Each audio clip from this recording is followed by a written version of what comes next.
Okay, it's a great honor to be back here.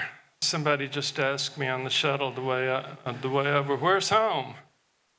Well, I said it's a complicated question, but when it's home with a large letter, it's here, and that will always be true. I'm excited about this panel. I was given the choice of several to be on, and when I heard Mississippi history, I said, well, I want that one. The interesting thing is there are 5 of us sitting up here on the Mississippi history panel, and exactly one of us is a professional historian. That being my new friend, Andrew. So, you know, we've got a novelist up here, a journalist, we've got a political scientist, and we've got an actual historian. So rather than moving alphabetically, what I'm going to do, I think there are various ways to connect these books with one another. They're all dealing with aspects of history and the state, but they're doing it in really different ways. So I'm going to begin with another new friend, Bill Crawford. He just said, my bio is too long, so I'm going to truncate it a little bit to appease him. Over the last 55 years, Canton, Mississippi native Bill Crawford has been a daily newspaper reporter, a crusading small-town weekly editor, a statewide political reporter, a successful banker, a campaign operative, a reform-minded state legislature, and so on. He is most recently the article of a new book that got me very excited when I read it, A Republican's Lament. Read the rest of the title. The rest of the title is Mississippi Needs Good Government Conservatives. And I'm starting with Bill because early in his book, he writes about a transformative experience he had as a young person, and it is eerily similar to an experience I had right around the same time. And so, Bill, you know, at the beginning of the book, you talk about the effect that meeting Gil Carmichael, I believe you met him probably a year before I did, and maybe 1974. Right. You had previously worked for John Bell Williams. As a runner. What? As a runner. Yeah, okay. And so he really transformed you when you encountered him, and I'd like to hear about that. Okay, well, to start, let me say that one of the purposes of this book for me was to memorialize Gil Carmichael's conservative vision of good government. You heard that in the title. I would mention for those of you here for interest in Holmes County history that, and I just went blank, my CRS is kicking in, first black representative in Mississippi, Robert Clark. Bought into that vision in 1975 and endorsed Gil for governor. Now, enough of that. In 1972, I was wire editor at the Hattiesburg American and then a copy editor at the Biloxi Daily Herald. I was getting these stories that I had to write headlines for about this businessman from Meridian that was running against Senator James Eastland for the Senate. Car dealer taking on Big Jim. You know, headlines like that. Anyway, but that fascinated me. And so 2 years later, 1974, I'm a PR writer at the University of Mississippi, not particularly going anywhere in my career. And I knew David Johnson had worked. He was a friend for Gil in 72. I said, David, I want to meet Carmichael. So he set me up in December of 74 to go meet Gil. And I met him and I said, Gil, if you're really going to run for governor next year, I want to work for you. So in January of 1975, January the 2nd, there I was in Meridian going to work for Gil as his driver, his aide, and his press secretary. And for the first several months, I was his total campaign staff. So I was there when he started preaching his vision for good government. It was an extraordinary vision. It caught my attention. Indeed, it became my vision for how government should operate in Mississippi. And so Gil, of course, was more than that for my wife, Lynn, and I. She met me in Gil's second race, and then we got married. He is the godfather of my children, and he set me up in Meridian for my future career in 1979. So he personally has played a great role in my life, but it was his vision for good government that really captured my attention. And how do you think his vision was different from anything you had heard? Well, first of all, he was willing to break eggs. For example, one of his early things that got him in trouble, he believed we had too much government. He wanted to consolidate counties. That wasn't a very popular thing. He believed that we need to rewrite the Constitution to increase the power of the governor to run it more like a business. When the 1890 Constitution was written, it deliberately dispersed executive power among other statewide executives, agencies, et cetera. He believed that should be consolidated so he could make the changes he wanted. If you read the book, you'll see time after time governors have proposed progressive things, Republicans and Democrats, only to be denied the opportunity to pursue that by other officials and the legislature. So that was a unique part of it. Right, and I had no politics in 1975, except that when I was 12 years old, my father had made me hand out campaign literature for George Wallace. A formative moment in my life. And, so I met Gil Carmichael at Boise State in 1975 over in Raymond. I heard him speak. And it was just a vibe from him. I liked him. And I got to talk to him after the speech, and I knew I'd get to vote for the first time in the fall of '75, so I decided I was going to vote for Gil Carmichael. I couldn't tell my dad because he was really taken with Cliff Finch. He had seen Cliff drive the bulldozer and carry the lunchbox and wear a hard hat, and he said, "That's my man." As luck would have it, I was in my freshman year as a football player at Delta State, and I'd gotten so banged up at practice on Monday that I couldn't walk, and I didn't go vote. And I guess I missed my chance to vote for the GOP because I've never done it. But I was very impressed with him. And, you always ask yourself, what if? I mean, what if he had won that election? Cliff, the next time he was running against William Winter, and William Winter was one of my heroes. So it didn't happen.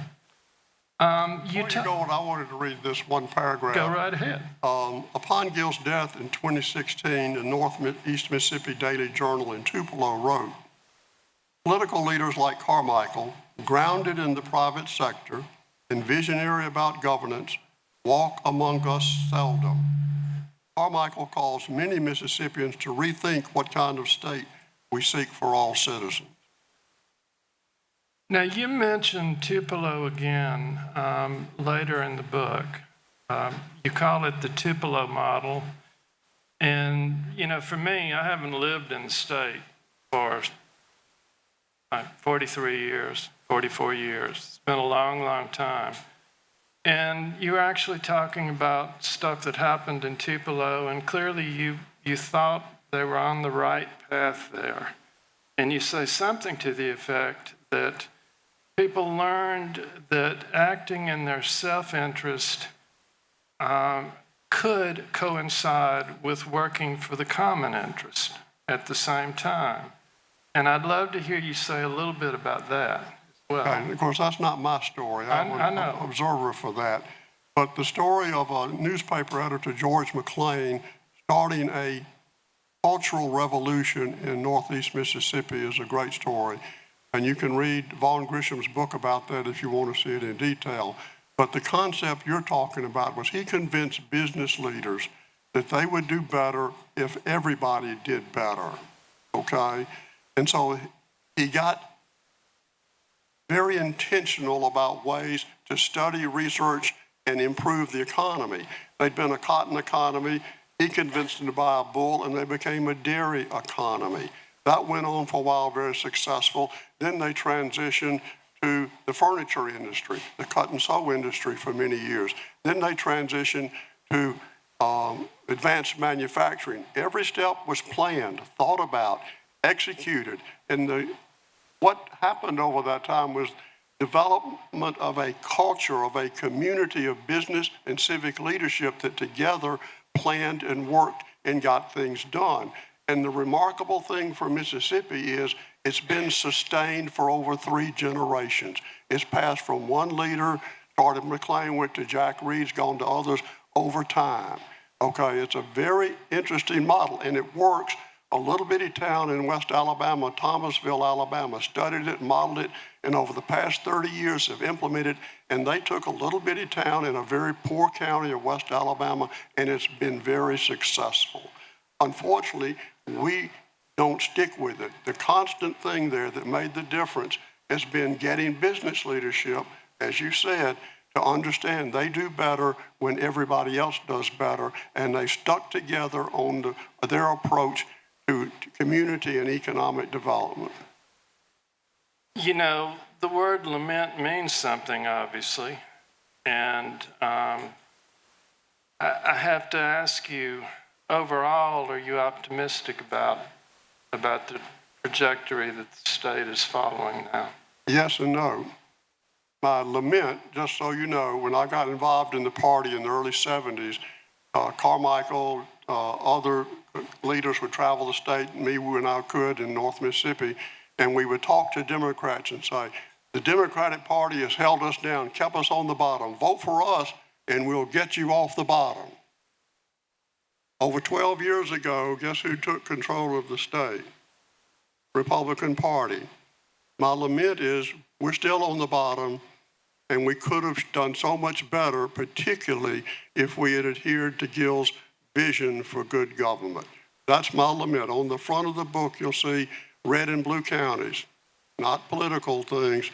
The 43 red counties are the persistent poverty counties in Mississippi. According to the Census Bureau, these are counties that have had poverty of 20% or more every census 3 times in a row or more. That's my lament.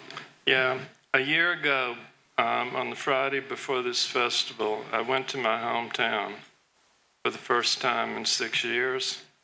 And what I saw there saddened me so much. I told a friend, I think that might be my last visit.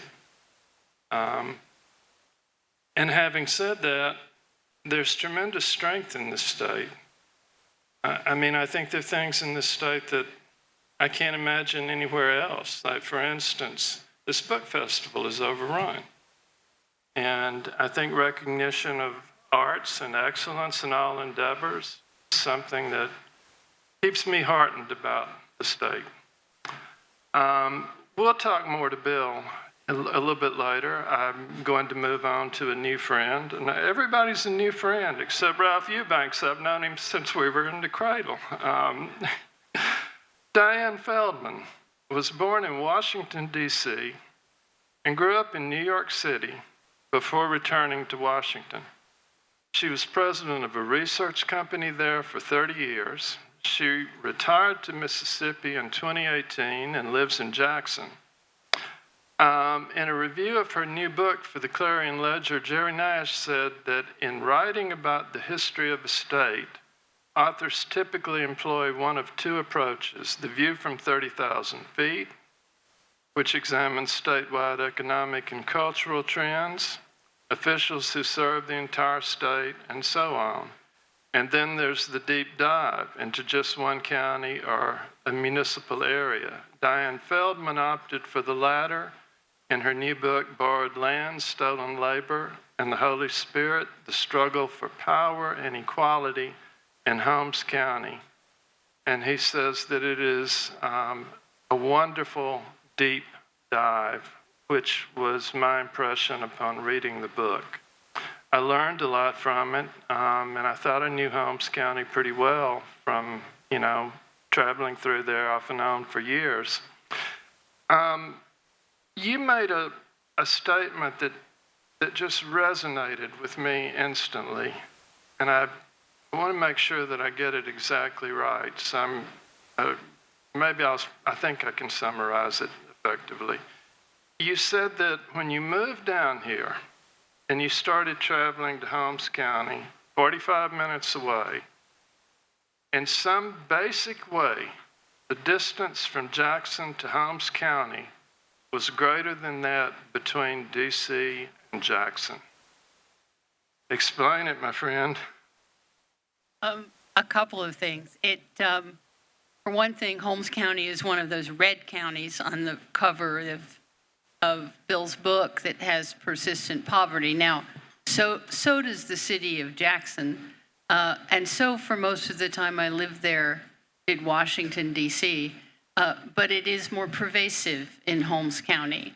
The pockets of wealth are much, much smaller and frankly, much more concentrated.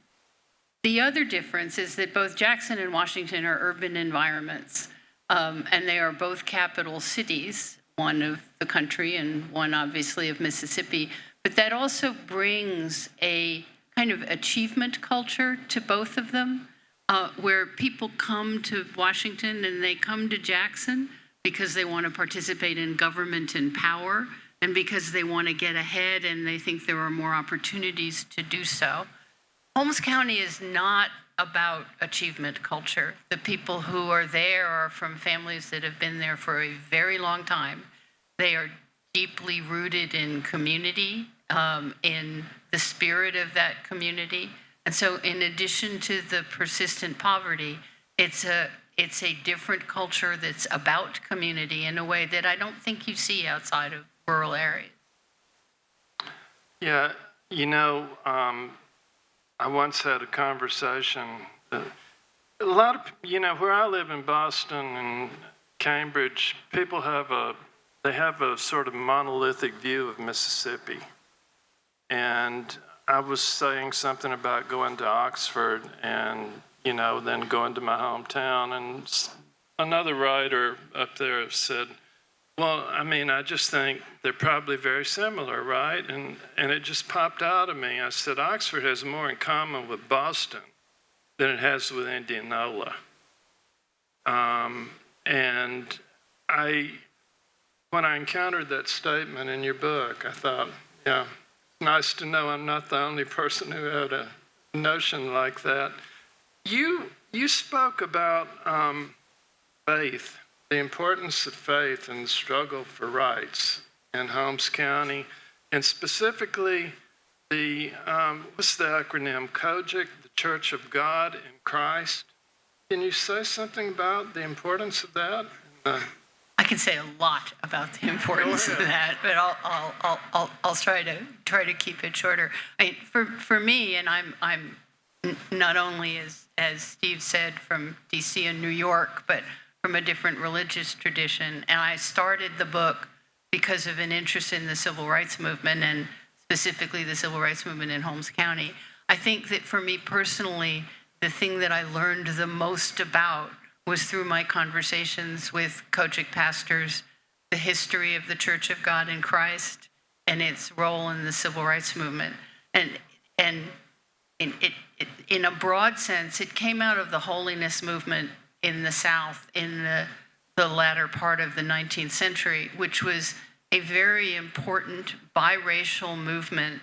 That one of the leaders of the holiness movement, a man named Beverly Carradine, who actually is the progenitor of the Carradine acting family and ultimately was run out of state. But he wrote an essay called Another Kind of Redemption after the historic redemption when white conservatives took back state government after Reconstruction.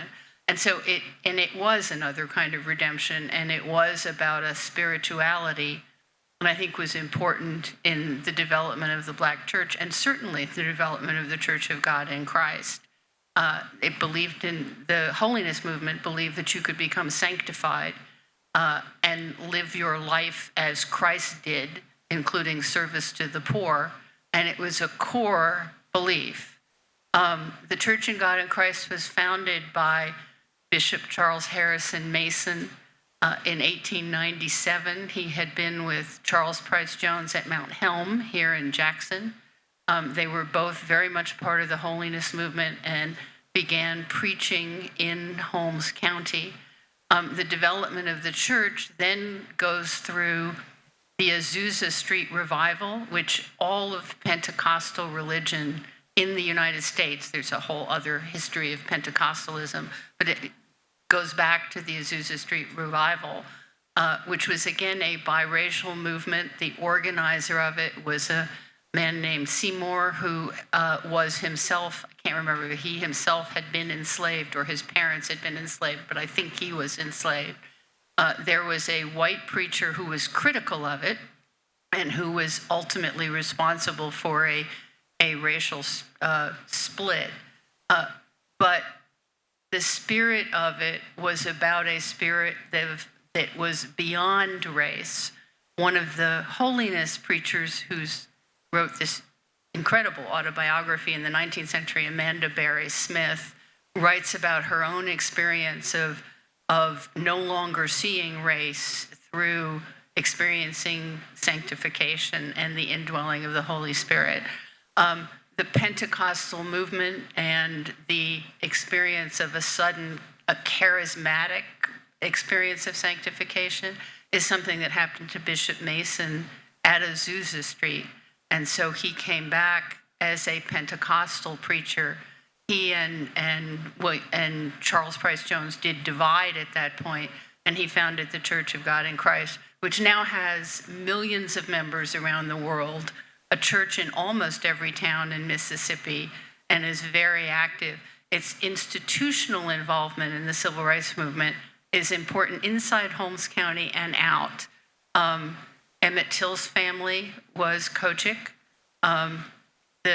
Their preacher in Chicago later became the presiding bishop of the church, but did also preach in Holmes County at Sweet Canaan Church of God in Christ, whose pastor spent a lot of time with me. And that would be Dr. Percy Washington, who's now the mayor of Lexington. So it has a deep history now, frankly, worldwide, certainly nationally. Dr. Martin Luther King's last speech, the mountaintop speech, was at the Kojic Church in Memphis. Medgar Evers was raised in the Kojic Church. I can go on, but I won't. You know, I think I'm right in saying the last time I checked, I believe Holmes County was something like the 10th or 11th poorest county in the country. What do you see for the future? Do you see the poverty being alleviated in any way, or is it still mired in that? I doubt it will be alleviated without some help. There is a whole story in the book about the importance of African American farmers, both in the civil rights movement and as the leadership structure of the county, and how they have lost their land. There are efforts to regain some of that, which get some support, not very much, but to turn to food production in the Delta. But it does require economic development. The loss of population, and this isn't just true in Holmes, but throughout the Delta, collapsed the whole economy. I do believe the population loss was a matter as much of politics and policy as simply demographic change. And unless it can be reversed, and it won't be reversed without economic development, I don't see it turning around in a meaningful way. Okay, and yet you've chosen to live in Mississippi. Yes, I have. Okay, I'll turn now to Andrew Wiest, who is the University Distinguished Professor of History, the real thing, at the University of Southern Mississippi and has served as a visiting senior lecturer at the Royal Military Academy, Sandhurst, in the United Kingdom, and as a visiting professor at the Department of Warfighting Strategy at the United States Air Force Air War College. His new book is a look at what happened to a particular National Guard unit in Iraq. The title is Dogwood, a National Guard Unit's War in Iraq. And it's just been released by Osprey Bloomsbury. It's a tremendous story. I found it really gripping. And so, Andrew, early on in the book, you talk about a change that I guess I was subliminally aware of. I knew that the National Guard was functioning in ways that it didn't when I was growing up in the Delta. And you identified the period after Vietnam where a doctrine called the total force policy began to direct the way that we use the National Guard. And can you say something about that for folks who haven't read the book yet? Sure, and I'd like to thank all y'all for being here today on a hot Mississippi afternoon. I should be at a tailgate right now, but I'm not. This Coke should have something else mixed in it, but it doesn't. We were a world-spanning Goliath in the 1970s and late 60s, and somehow we got beat by a tiny little country called Vietnam in a very controversial war over there. And the military was looking for lots of reasons for that, and one of the big reasons they came up with, propounded especially by the second, actually third if you count them up, but second commander in Vietnam that most people have heard of, a guy named General Creighton Abrams. He decided that the reason the Army had lost that war, rather than looking closely at their tactics and strategy, which he maybe should have, he decided that one of the big facets of the reasons we lost that war was that the Army had lost the support of the American people. And he blamed that on Johnson infamously or famously not calling up the National Guard in that war. He felt the National Guard was the connection to the people. They were the armed citizens at war. They were the local boys and girls who connected the armed might of this country to the communities that birthed that armed might, and that connection had been severed. So the total force policy was an effort by the U.S. government, especially the military, to make sure that next time we go to war, the National Guard has to go. Essentially what happened was a division usually has 3 brigades in it, and in most of our history, those 3 brigades have all been regular Army. Since Vietnam, it's a lot more complicated than this now because things have changed. But a division had 2 regular Army brigades in it and 1 National Guard brigade, meaning that when it went to war, that National Guard brigade would join it. And what this did was effectively, it made the National Guard a lot more kinetic. It made it much more of a warfighter. Most of my guys in this book joined the National Guard for things like college benefits, for another paycheck, and all the wonderful things that come with being a guardsman, and of course on top of patriotism. And especially in the wake of 9/11, the unit that's the functioning part of this book in 10 years is sent to the Middle East 5 different times, twice to combat, and once in Iraq, once in Afghanistan, and twice to what's called a rapid reaction role. They're based in Kuwait, waiting for something to go sideways. And don't forget, all these people have regular jobs that they're trying to hold down. Almost all of them, it's a little bit different than the regular Army. They're older, they're usually family men. Puts a huge strain on their jobs and families in 10 years being away for 5 of those. And to kind of make this all too current, when the Constitutional Convention was meeting a long time ago, they met for 5 months. 3 of those months were spent discussing the nature of the U.S. military. They were really afraid that a regular army could be used in a tyrannical fashion like the British had used a regular army against us.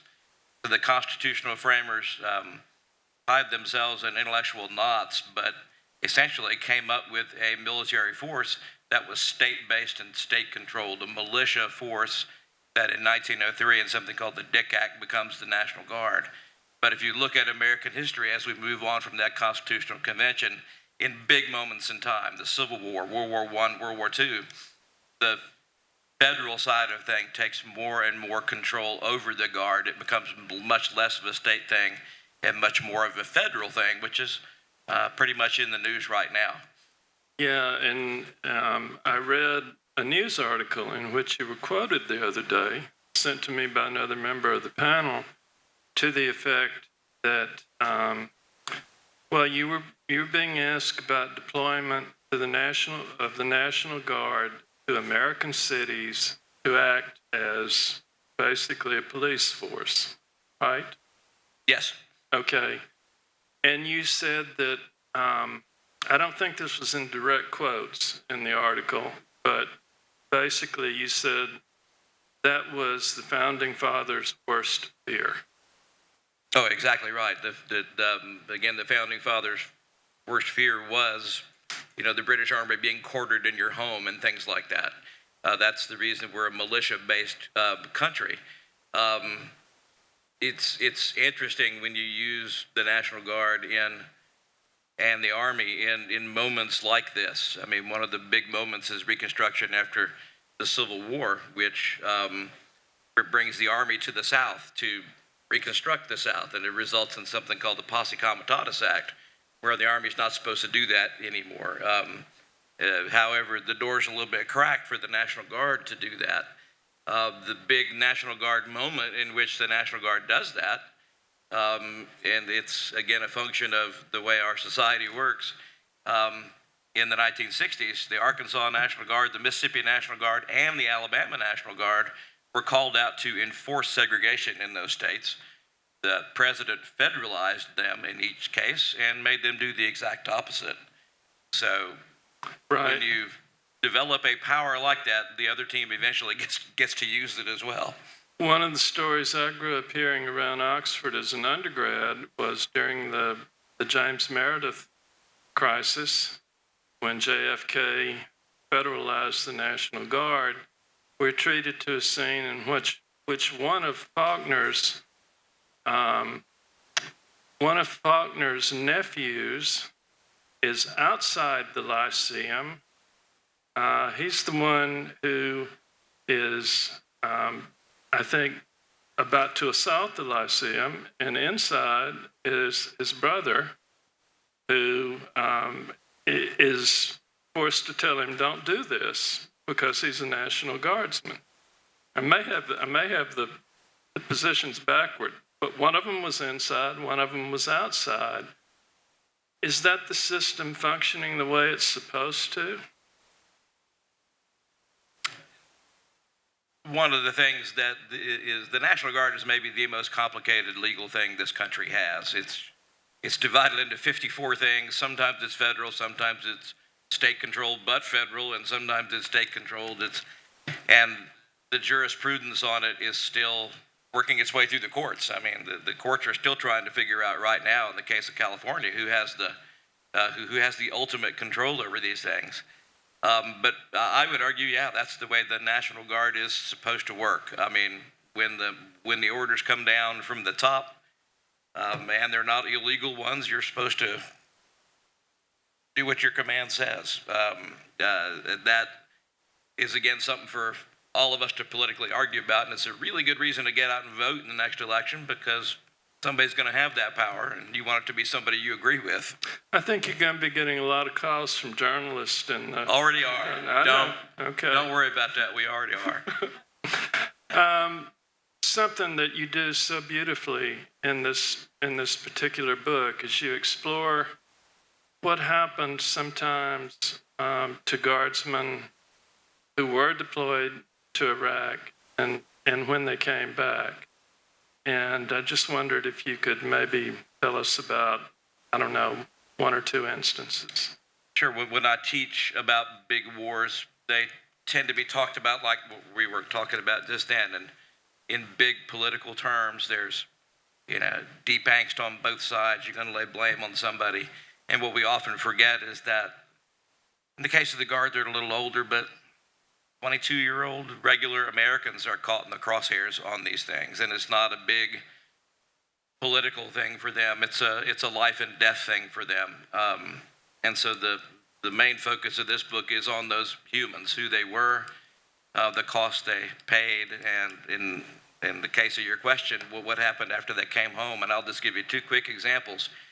Chad Dozat had joined the National Guard to be able to go to college. It has some pretty good college benefits, and the Guard he got into was a little different than the Guard he expected.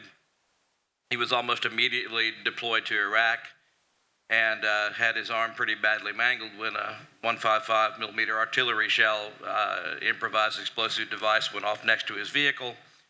He spent a number of months in hospitals in first Iraq, then Germany, and then the U.S. He's badly wounded enough where he can get out of the Guard, but he doesn't. He stays in the Guard, and once he heals, he's sent to Afghanistan, where he's blown up 6 times. He's in a vehicle that can take it at this point, but it's almost certain that he has traumatic brain injury from that. And when he comes home, he can't quite shake his demons. 2 marriages fall apart. He's a heavy drinker, has bursts of uncontrollable anger. He's diagnosed with PTSD and receives treatment, but it doesn't cure it for him. You don't ever cure PTSD, but you can live with it better. On May 2nd, 2017, Dowsat put his demons to rest by killing himself. Another main character in the book's a guy named Robert Arnold. He joined the Guard because his daddy was in the Guard. He served in the unit that I write about in this book with his father, Larry. Larry had already done 1 tour in Iraq and didn't have to go back, but he did go back to protect his son. He felt that his son could use him there. Larry was 46. He was the oldest enlisted man in the unit, so he was everybody's grandpa. In June 2005, Robert got great news. He was going home for his 2-week R&R. When he got home to Picayune, his mama promised him a good dinner, and he went upstairs to rest because it had been a long flight. He was woken from his rest by the casualty clearance team that came to the door. His father had been killed by an IED blast on June 11th, and his father was occupying the seat in the vehicle that he would have occupied had he not been home on his R&R. The number one thing he wanted to do was get back to Iraq and get some revenge. That's the number one thing the unit did not want him to do, was to come back to Iraq. They felt that Melinda Arnold, his mama, had lost a husband. She didn't deserve to lose a son. And frankly, Robert is still wrestling with that decision. He understood it, but he was in a very dark place for a number of years until he had his own child, and when he decided to devote himself to being as good a daddy as Larry had been to him. So it took his kid to kind of lead him out of the darkness. So Yeah, and I just have to mention, so I can just say this to you, the opening of your book, where you juxtapose what happened in Lexington, Massachusetts in 1775, when the commander of the militia gets ready to go to battle with the British and wishes the 2 people sitting next to him safety, and those are his sons. And then you jump ahead to 2005, and we have a Mississippi father and a Mississippi son getting ready to go into battle in Iraq. 230 years later, continuity. So thank you. thank you. Keep the phone open for the journalists. We will move on now to a book that I think, I'm going last with Deandra's book because I think it contains elements of everything that all the other writers are talking about. Dr. Orey is a professor of political science at Jackson State University and the 2024 president of the Southern Political Science Association. His research centers on race, politics, and social justice with a focus on Black trauma, systemic racism, and police reform. a former W.K. Kellogg fellow. Well, I'm back home, what can I say? Dr. Orey has lectured at institutions including Oxford, Yale, and Princeton, received a $2.5 million research grant, and is a regular political analyst for NBC affiliate WLBT. And he's been on CNN, MSNBC, and PBS. His newest book is, Dondra, you call it a refreshed version rather than a rewritten version of Conflict and Change, right? Okay. And I felt really strongly about this book when I read it. I think it's a great text. And one of the reasons I feel so strongly about it is that when I took Mississippi history, I studied a text by a man named J.K. Bettersworth. I recently had to do some writing about it myself, so I procured the 1959 edition, and for the first time in a gazillion years, obtained a copy of the actual version that I studied from in 1971. It had been written in 1964. In neither text is there a word about Emmett Till. And it has always bothered me tremendously that I was born 1 year and 1 day after the murder of Emmett Till happened 30 miles from where I lived. And I heard the name Emmett Till when I entered graduate school at the age of 24 in another state. Never heard it. I'll just read for those who don't remember this. Sorry, let me make sure I get this up. This is a representative passage from the Bettersworth text. It's from the 1959 edition. He is writing about the antebellum period. Here's a quote. Mississippians who had once talked of slavery as a necessary evil began to adopt the view that it was not necessarily a wrong. In part, this changed attitude resulted from the ever more insistent attacks of the abolitionists who forced Mississippians to defend themselves in any way they could. As a result, the many good features of slavery were henceforth enlarged upon, and its bad features were played down. When Conflict and Change came out, there was a tremendous amount of controversy surrounding it. Am I right about that? Okay. And I understand that your new version of the text has also already become controversial. At least that's what I read in the Clarion Ledger and Mississippi Today. Could you say some things?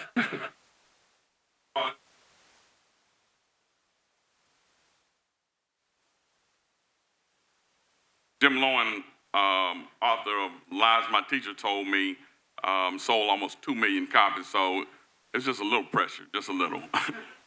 So he asked me, he's one of my mentors, and he taught me how to do statistics in voting rights cases. That being said, I'm not a historian, I'm a political scientist, and I'm accustomed to 1 + 1 = 2, and very terse writing. Jim passed away about 6 months after he suggested that I help him with this task.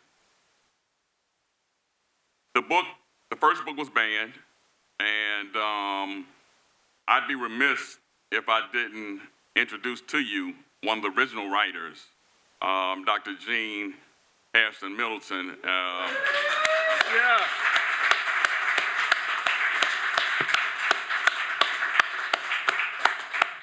Middleton Hairston, if you can come up, if we get to the discussion of Bettersworth, Yeah. Dr. Hairston, come on up. Yeah. Come on up.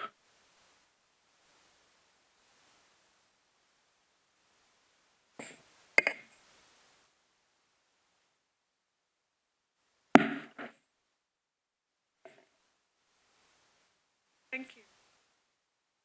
Dr. Orey, I'm quite surprised when I'm honored to be among.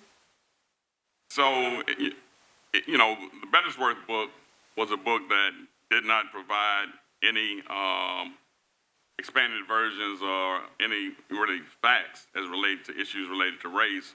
Mississippi Conflict and Change provided a revisionist history to that and provided a lot more as it relates to issues like race and politics. In terms of the Bettersworth book, what are your comments on that? Oh boy, don't get me started. The Bettersworth book left so much out that's important to the history of our great state. And he never mentioned any of the ugly underbelly of the state, but every state has things that are not good and we're not particularly proud of. But one of the reasons that the book was banned earlier was because we mentioned lynching and we mentioned Emmett Till. We didn't go into great gory detail, but the book was banned at that time, and we took them to court. I worked with Dr. Charles Salas and Jim Lowen as a student at Millsaps at the time with Dr. Salas. And we took them to court, Fifth Circuit Court of Appeals, and the court asked me, well, there's a lot of controversy and people don't want this information about lynching in your book. And so tell me, why did you put this in your history book for middle and high school children? And I took a little breath and asked prayer, and I said, Judge, Your Honor, sir, we believe that if a child is old enough to be lynched, that child is old enough to learn about lynching. And I really think that that was one of the points that the Fifth Circuit Court Judge of Appeals agreed that that made sense. So I just thank God I had the wisdom and strength to say that to the judge. Yeah, so as it relates to like graphic illustrations, I really wanted the image of Emmett Till in the coffin to be included in the book. The publisher decided not to. They have a picture of maybe Till wailing at the funeral. But I do provide pretty graphic information as it relates to the lynchings. As it relates to the lynchings, we have like a trend chart in there. Thanks to the Mississippi Department of Archives and History, we provide the most up-to-date number of lynchings that took place here in this state. So we have a trend chart that goes like from 1870, right when the 15th Amendment passed, you start seeing some lynchings. And then it goes to 1922, but right around, I think, 1898, 99, 1900, you got Byron, the governor, saying that, you know, we need to lynch blacks to maintain white supremacy, and you see a spike in lynchings. We look at, for example, an anecdote is Bootjack and Red over in Duck Hill. They were killed with a blowtorch. So we include that in the book. Jack Robinson over in Monroe County was shot to death in front of his pregnant wife.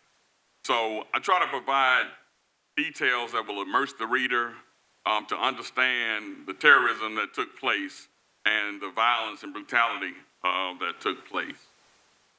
One of the things that leaped off the page at me in the Emmett Till section is that, and I'm not going to scroll around here and look for this forever, but there's a passage where you write about a man who, about 3 months after the murder of Emmett Till, he was shot, a black man driving a car. He was shot in an argument over how much gas he had put in his car by the driver of the car, who happened to be driving the car that belonged to one of Till's murderers, J.W. Milam.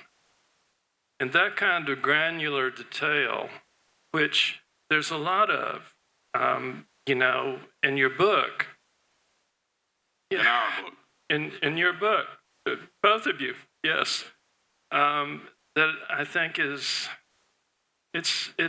turns a historical text into a very gripping story as well. What do you think is the principal difference or differences in your presentation and the presentation in the original book? And both of you feel free to comment. Well, one, it was a tough task. For example, with the Reconstruction chapter, there's not a whole lot that can be done there in terms of revisions. There was a suggestion by Jerry Nash that I include something in the Reconstruction chapter. I'm going to read it to you because he said this is a mischaracterization of like rejoining the Union. The process of Southern states resuming full participation in the federal government after the Civil War is often mischaracterized as rejoining or readmission to the Union. In reality, these states never legally left the Union, as confirmed by the 1869 Supreme Court decision in Texas versus White, which declared secession illegal and the Union perpetual. The Constitution did not permit states to secede unilaterally. What actually occurred was a complex process of restoring political representation for these states. During the war, Southern congressional delegation had either resigned or were expelled. After the conflict, Congress leveraged its constitutional authority to judge the elections, returns, and qualification of its own members to establish conditions for seating Southern representation as senators. So there's a lot of new research out there on a variety. This is an entire history book. So this was really, really tough because we attempted to revise an entire history book. And so, you know, one thing that sort of jumped out at me was the need to sort of clear the air about Isaiah T. Montgomery. Isaiah T. Montgomery, the founder of Mount Bayou, was at the 1890 Constitution. He was the only African-American there. And he actually voted in support of disenfranchising black people. And so for some, even during that day, there was this sellout or statesman, sellout or traitor and statesman. Matthew Holden, the late Matthew Holden, was an authority on Isaiah Montgomery, convinced me that, look, that was a concession speech. It doesn't matter whether or not he would have voted to oppose disenfranchisement because he would have been the only one doing it. And so about 2 weeks before that, FMB Marsh Cook, a white guy, he supported the vote for African Americans, the franchise. He was killed. So Isaiah Montgomery, I'm sure, had that on his mind, but he also had on his mind that he could possibly leverage resources for Mount Bayou. And so that's my theory in terms of, you know, why Isaiah Montgomery might have made that decision. And he actually goes on to justify it, saying that eventually, you know, with the literacy test and the poll tax, eventually blacks would get more education. And then he also said with the poll tax, they might start earning more money. I like to go with my thinking as opposed to the justification there. Well, you know how we dealt with redemption when I was studying Mississippi history? How's that? We just skipped it. Too much inconvenient information there. But at one point, in terms of the writing of the book, the redemption piece is really important. Reconstruction is really important. That's why there was not a whole lot, and you can chime in, Doc, but there was not a whole lot to write in the Reconstruction chapter because that was the impetus for the book. Jim Lowen, in talking about redemption, asked his class at Tougaloo College, he said, you know, what was this Reconstruction and Redemption era? They said, well, that was a time when, you know, blacks were in political office and they messed up and then the whites had to come back and essentially save the country. That was really the impetus for him actually, you know, getting Salas and the students to write the book. How we doing? Do we have time for a question or two from the audience? Okay. Well, let's hear from the audience.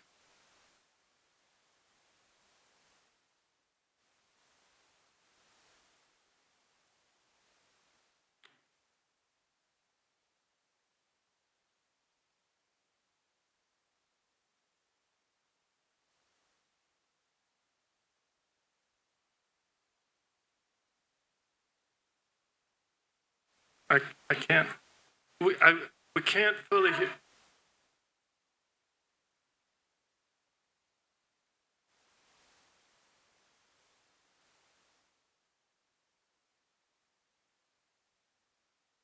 Don't really deal with that in the book, although I agree the Second Amendment is all about the militia, because it's all about who should arm the militia. And that point in time, when the Second Amendment came to be part of the Constitution, the federal government, if it armed the militia, it controlled the militia. And that was considered to be, again, too much federal control over the militia. The militia needed to come with their own weapons, because that meant the federal government couldn't then deny them weapons if they were doing the wrong thing, or provide them weapons if it was doing what it wanted, what the federal government wanted to do. So again, it was left, the power of the military was left much more in the hands of the people by that. And again, the Supreme Court has been, it thinks about things over time. The Constitution is a living document, and it's been defined in different ways since then. Yes, sir.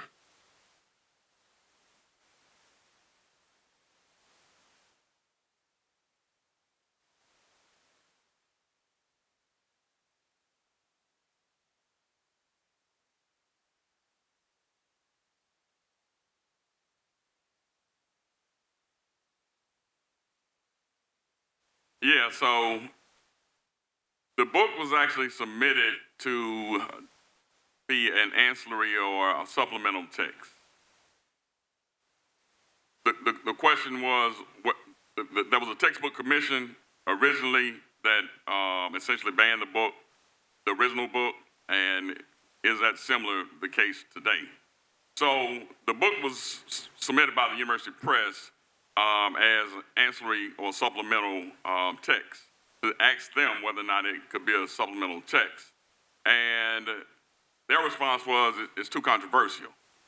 Well, we went back and, well, someone else went back, the media went back, and they asked some questions, and I received an email with the Department of Education essentially said that person didn't talk on their behalf.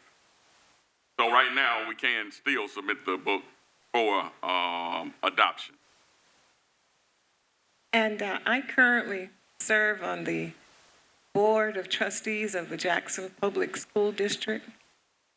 Now, I personally bought enough copies of the current Mississippi Conflict and Change to be in every one of our middle and high school libraries. And Kellogg purchased 7,000 copies to give to students. Yes, yes.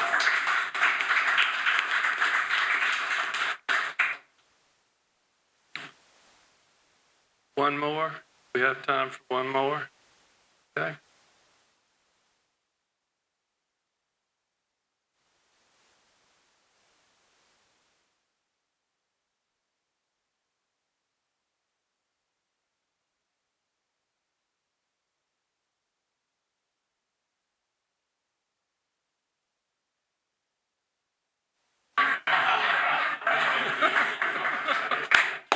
I'll give you one particular answer and hope that conveys what I think.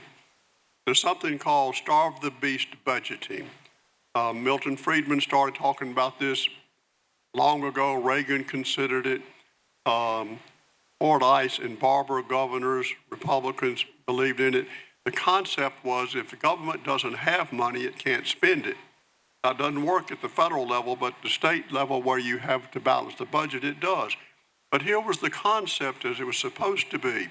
You reduce the revenue, so then the legislature has to choose priorities to fund, eliminate things that don't need to be funded, and reduce funding for ineffective things. That's the way it's supposed to work. Our last two governors have not followed that approach. They have done across-the-board cuts, the good and the bad. That is not the way good government should work.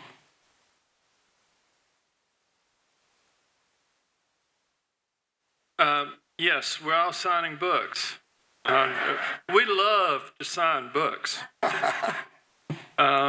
So, or kind of out of time now. Yeah, all right. Thank you all for coming.